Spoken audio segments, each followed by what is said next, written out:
కోట బాబాయ్ లేరు అనే మాట వినగానే చాలా బాధేసింది.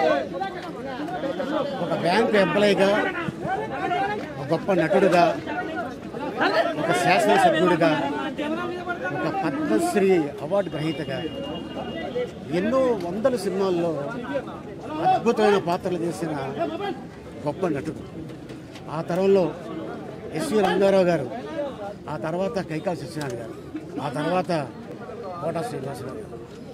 కోట బాబాయ్ నేను దాదాపు 200 సినిమాలు పైన కాంబినేషన్ చేసి ఉంటాం.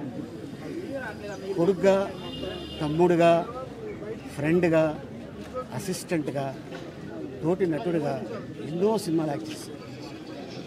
తెలుగు అంటే చాలా ఇష్టం, తెలుగు నటులు అంటే చాలా ఇష్టం.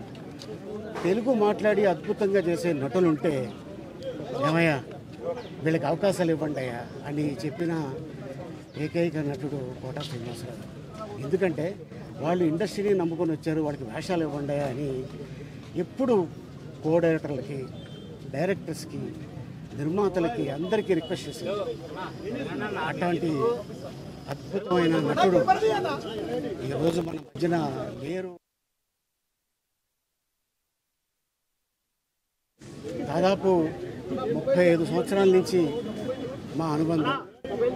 ఎక్కడ కూర్చున్నా కూడా అరే మధ్యాహ్నం బ్రేక్లో మనం కూర్చొని తిన్నవరా అని చెప్పేవాడు. ముద్దుగా తెలుగు ఇండస్ట్రీలో మా బాబాయిని కూడా మేము అన్నిసార్లు పిలిచామో లేదో తెలియదు, కానీ ఈ కోట బాబాయిని మాత్రం కొన్ని లక్షల సార్లు పిలిచి ఉంటాం. సో మా కుటుంబం